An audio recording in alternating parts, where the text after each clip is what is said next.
Have you ever felt like you've hit a wall with your English?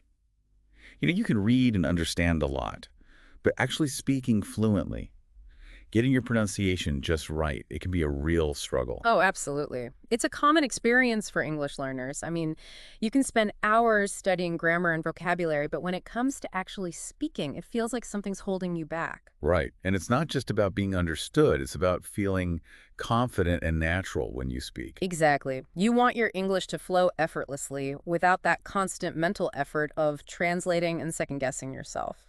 Well, today we're going to deep dive into a technique that can really help with all of that. It's called shadowing. Shadowing. Now that sounds intriguing. Tell me more. So imagine you're listening to someone speak English, and you're simultaneously trying to echo their every word, almost like a shadow. Oh, I see. So you're not just passively listening, you're actively trying to replicate their speech patterns. Exactly. It's about more than just repeating words. It's about matching their rhythm, their intonation, even the subtle ways they pronounce certain sounds. That sounds like it could be quite challenging. It can be, but the benefits are well worth the effort. And trust me, it gets easier with practice. In fact, in one of the studies we looked at for this deep dive, they gave a great example.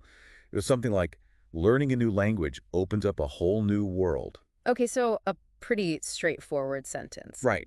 But the person shadowing immediately repeated it. And they weren't just focused on saying the words correctly. They were also trying to mimic the speaker's enthusiastic tone, even that slight emphasis on new. I get it. So you're not just trying to say the words right, you're trying to capture the whole feeling of the sentence. That's a great way to put it. You're absorbing not just the words, but the music of the language. And it's that kind of deep, immersive practice that can really make a difference. I can see how that could be powerful, but how does it actually work? Why is this simple act of mimicking so effective? Well, one key reason is that shadowing forces you to really pay attention to how sounds are produced. Ah, so it's engaging your physical speech mechanisms more You've actively. got it. You're not just passively hearing the sounds. You're actively trying to make your mouth, your tongue, your vocal cords do the same thing the native speaker is doing. It's like you're training your speech muscles to move in new ways. Makes sense. Like a musician practicing scales, you're training your articulators to hit the right notes, so to speak. Exactly. It helps you develop muscle memory for those specific sounds and rhythms that are unique to English. And that leads to more natural and accurate pronunciation over time. So it's really about rewiring your brain and your mouth to produce English more authentically. That's a great way to describe it. And it doesn't just help with pronunciation. Shadowing can also make a big difference in how quickly and automatically you can speak English. Oh, really? How so? Well, think about it. When you shadow, you're not spending time translating in your head. You're focused on directly connecting the sound of the words with the act of speaking them. So you're bypassing that intermediate step of translation. Interesting. And that's a huge step towards fluency. Because when you can stop translating everything in your head, your speech becomes faster and more natural. It's like you're training your brain to think in English directly. That's fascinating. So it's almost like you're creating a more direct pathway in your brain for English. You could say that. And the cool thing is, while you're practicing speaking, you're also getting a ton of listening practice. Right, because you're constantly tuning in to the subtle nuances of how native speakers pronounce words, use intonation, and stress certain syllables. Exactly. It's like your ears are getting a workout too. And as your ears get better at picking up those subtle cues, your comprehension improves and your own speech starts to sound more natural and nuanced as well. And I imagine all this practice can help with the confidence issue too, right? A lot of learners struggle with feeling self-conscious about speaking. That's such a valid point. It's one of the biggest barriers people face. But with shadowing, you're getting so much practice in a safe space. You're literally just echoing someone else. So you're not putting yourself out there in the same way you would in a real conversation. Ah, so it's like a low-pressure way to just get comfortable hearing your own voice in English. Exactly. It's like having your own personal pronunciation coach, but without the fear of judgment. And the more you do it, the more confident you become. So we've got all these amazing benefits, but how do you actually get started with shadowing? Where do you even find good material to practice with? Well, the research we looked at highlighted several different approaches, and one of the simplest and most accessible is using podcasts. There are so many fantastic podcasts specifically designed for English language learners. Podcasts are a great idea. I listen to them all the time. Right.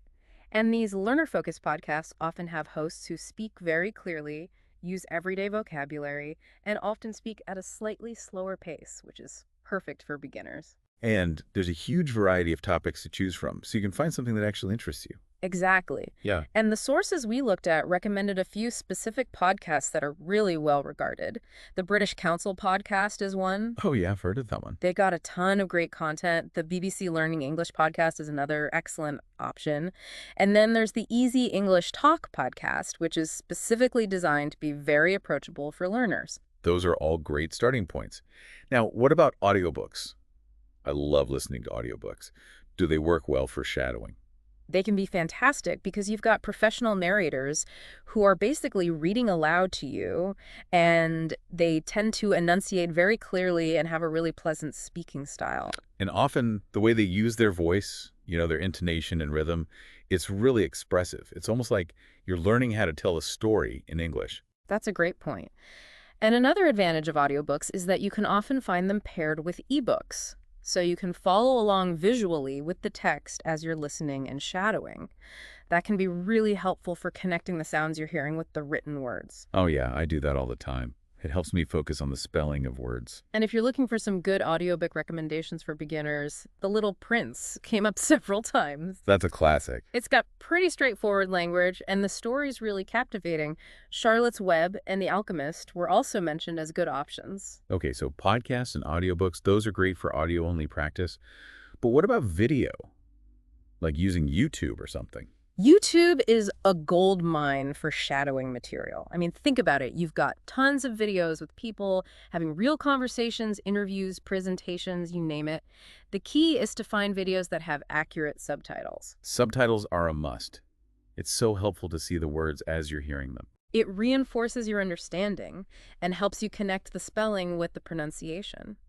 And there are some great YouTube channels that are specifically focused on teaching English in a really engaging way.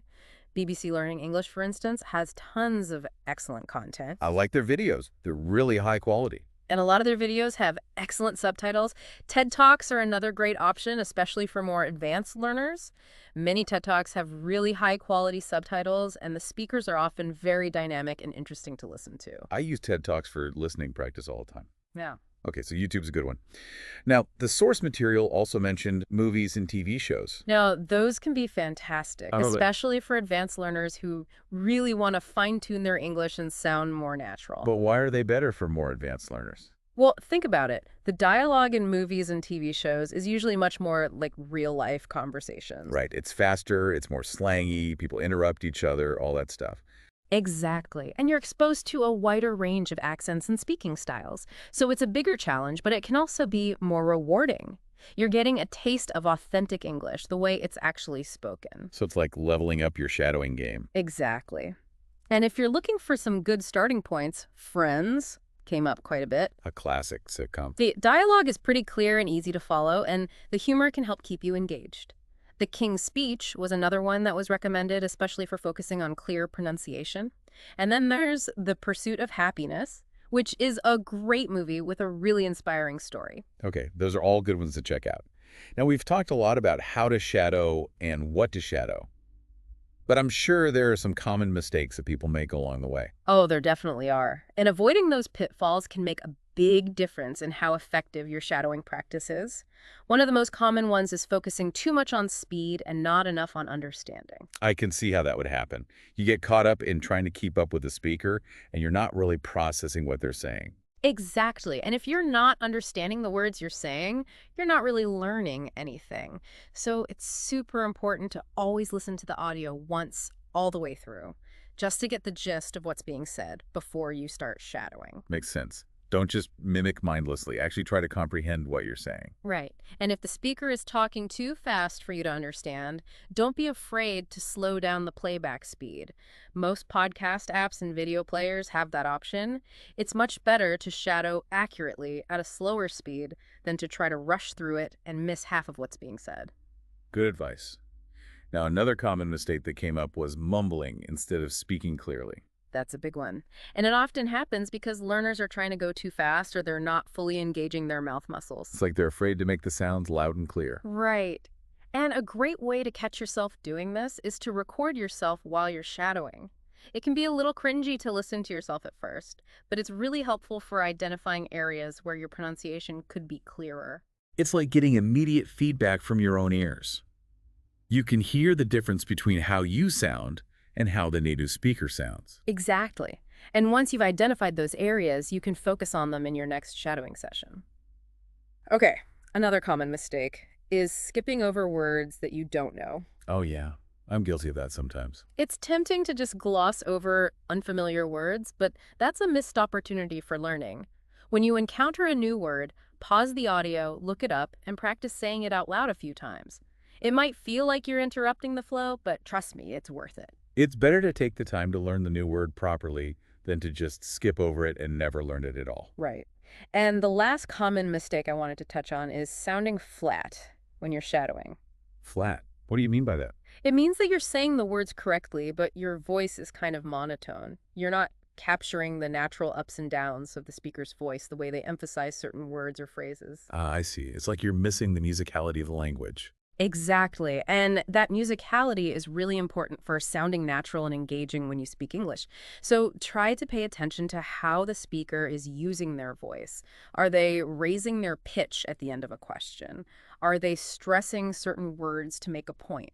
Try to mimic those nuances in your own voice. So that's a great tip. Really listen for the emotions and emphasis in their voice. And one last piece of advice, don't give up too soon. That's good advice for anything in life, really.